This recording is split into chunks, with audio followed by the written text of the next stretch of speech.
नमस्कार। अपने सबके सामा के कथा सेहो सुनबै छी, से सुनू। सामा के छलखिन, किनकर पुत्री छलखिन, किनकर पौत्री छलखिन, से अपने सबके सुनबै छी, से सुनू। सामा छथिन अनिरुद्ध के बेटी, कृष्ण के पोती। सामा छथिन कृष्ण के पोती, अनिरुद्ध के बेटी, जामवंतिका के अनिरुद्ध पुत्र छथिन। हुनकर बेटी छथिन सामा, हुनकर पोती छथिन जामवंतिका के। से सुनू अपने सब। सामा एकटा भाई एकटा बहिन छथिन। सांब भाई छनि आ सामा बहिन छथिन। सामा छलखिन बड़ चकचका, बड़ चंचल। ओ कृष्ण के सेहो भक्त छलखिन अपना बाबा के। ओ जाइ छलखिन सब दिन के वन में फूल तूल तोड़ के लैलथि, पूजा पाठ कैलथि। ओहि वन में एकटा चकवा नाम के ब्राह्मण छलखिन, से तपस्या करै छलखिन। ओहि चकवा से हुनका बड बातचीत होइ छलनि हँ। सामा बातचीत करै छलखिन चकवा से। ई बात एकटा गाम के नहीं कोनो चुगलखोर होइया। चुगल नाम रहनि एकटा ब्राह्मण के। उ चुगल देखथिन जे सब दिन का सामा जाइ छथिन आ ओहि चकवा से बात करै छथिन। चकवा ऋषि रहथिन, चकवा से बात करै छथिन। से हमरा ई बड कष्ट, बड नहीं देखल जाइ छनि हुनका। उ एकटा में 4टा लगा कऽ आ कृष्ण के गेलखिन कहला कि जे अपने के जे पोती छथि, अनिरुद्ध के गेलखिन कहला अपने के जे पुत्री छथि सामा, से सामा बच्चलन छथि। उ जाइ छथि ओहि चकवा ऋषि के पैर हाथ दबबै छथि, हुनका से बात करै छथि, से बहुत खराब छथि। ई बात कृष्ण सुनलखिन। सामा आयलखिन, कहलखिन अपने कहाँ गेल छलहुँ हँ? कहलखिन हम वृंदावन में गेल छलहुँ हँ। वृंदावन में तपस्या करथिन चकवा। वृंदावन में गेल छलहुँ हँ। कतऽ गेल छलहुँ हँ? की केलखिन, जाउ अहाँ सब दिन चकवा छथिन ऋषि, हुनका अहाँ तपस्या करै छी, जाउ अहाँ पक्षी भऽ जाउ। उ पक्षी भऽ गेलखिन। सामा के श्राप दऽ देलखिन कृष्ण। उ पक्षी भऽ गेलखिन आ पक्षी भऽ कऽ आ वृंदावन में रहऽ लगलखिन। सांब तखन छोट रहनि। जहन सांब बड़का भेलखिन हँ तऽ हुनका पता चललनि हँ जे हुनकर बहिन एकटा सामा छथिन। से सामा जे छथिन से वृंदावन में हुनका दऽ देलखिन बाबा श्राप।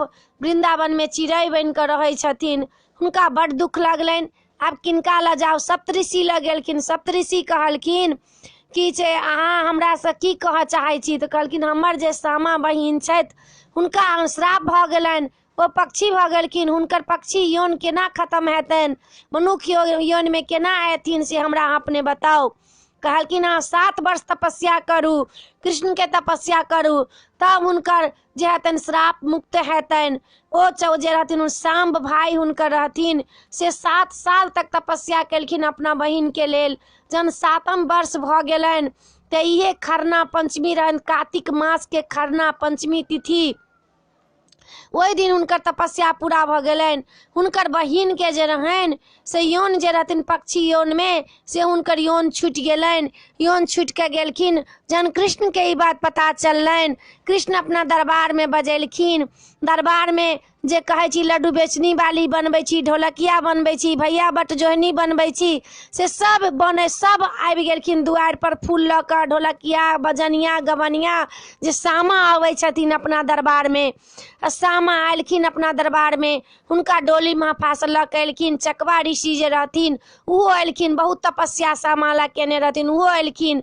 सामा के वरदान देलखिन कि जाओ आई अहाँ के सांब के आ सामा के दुनू के वरदान देलखिन जे कलयुग में अहाँ के पंचमी दिन जे माटि कोड़ि के लेते, जिनकर भाई माटि कोड़ि के लेथिन आ भाई बहिन के ई प्रतिमा बनत सामा चकेबा के। चकेबा हुनकर पति भेलखिन आ सांब भाई भेलन। जैसे सतभैया जे बनबै छी, जे हुए सतभैया सांब भाई होइ छथिन। हुनकर भाई बहिन के ई पाबनि रहत। कलयुग में जे सामा के, चकेबा के, सांब के पूजा करथिन, उनका भाई के कहियो अनहित नहीं हेतनि, कुशो कलेप नहीं लगतनि, अनहित सा अकाल मृत्यु नहीं हेतनि। हिनका देलखिन वरदान जे आइ से पंचमी, कार्तिक महीना के पंचमी ई जोड़ के ई सामा बनत। आ पूर्णिमा के दिन जाकर भस्ती, ई पूर्णिमा दिन जाकर भस्ती, जिनकर भाई छनि तिनकर खोइच भरात। खोइच भाई हुनकर सामा फोड़थिन आ जहन भसावा जेथिन तऽ एकटा चकवा के मूड़ी लऽ कऽ घर में एथिन। आइ अहाँके वरदान दै छी हम जे सामा के पूजा करथिन हुनकर भाय के कहियो कुश कलेप नहीं हेतनि, धन धान बढ़तनि, सोहाग बढ़तनि आ भाई बहन के प्रेम सब दिन बनल रहतनि। ई भाई बहन के गीत हैत, भाई के आयु बढ़त, बहिन के आयु बढ़त, धन धान बढ़त, सोहाग बढ़त। ई सामा उ चुगला जे रहथिन हुनका श्राप देलखिन कि अहाँ सब दिन चुगलखोर करते जायब, सामा में चुगला सेहो बनत आ जे चुगला के सबसे बेसी झरकैती हुनका भाई के सबसे बेसी औरदा हेतनि। बहिनों सबके गारि हैत। कृष्ण देलखिन वरदान सबके आ कहलखिन जाउ ई कलयुग के लेल सामा जे अइ से सामा सनातनी से अइ, आइ काल्हि से नहीं देवता छथिन सामा, सामा के लोग हल्का में लैया नहीं, ई सामा देवता छथिन। तो दोसर ठमन एते प्रचलित नहीं है, अपना मिथिला में बहुत प्रचलित है, नेपाल में प्रचलित, मिथिला में प्रचलित, जता जता अपन ब्राह्मण ये तता तता ई प्रचलित है। प्रचलित करू, इनका प्रचार करू, अपन जते मिथिलांचल के व्रत है उनका प्रचार करू। सामा चकेबा के हुनकर कृष्ण देलखिन हुनका वरदान आ चकबा के देवती के सांब के वरदान देलखिन जे एहन भाई जिनकर हेतनि हुनका बहिन के कहियो दुख नहीं हेतनि, रक्षा करतनि भाई आ कहियो दुख नहीं हेतै। ई भाई बहन के व्रत के पाबनि ये, भाई बहन के एकटा की कहै छै जे कहियो भाई के कुश कलेप नहीं लागत, तै लऽ कऽ सामा जरूर बनायब। आ वृंदावन के कहलखिन जे अहूँ वृंदावन बनब, ओहिमे सिक्की लगायत, अहाँ के जरा कऽ अपना भाई के आशीर्वाद मांगत। ओहि वृंदावन में रहथिन विचरण केने नहीं सामा, तै लऽ कऽ वृंदावन के कहलखिन सोन में, सोन चुगला में लगा कऽ चुगला के जतेक जराब तते नीक हैत। आ ओ चुगला के गारि होइए एते भाई बहन के पाबनि अइ। ई कथा अपने सबके पसंद पड़त तो सब्सक्राइब करो नहीं बिसरबै, सब्सक्राइब जरूर करबै आ कहबै जरूर जे सामा के कथा बसकृत से ई कथा ये, बसकृत में से निकलल ई कथा, ई कथा एरो गैरो नहीं है, ई देवता छथिन सामा, हुनकर ई कथा अपने सबके पसंद पड़त हमरा जरूर कहबै, सब्सक्राइब जरूर करबै। जय मिथिला, जय भोला बाबा।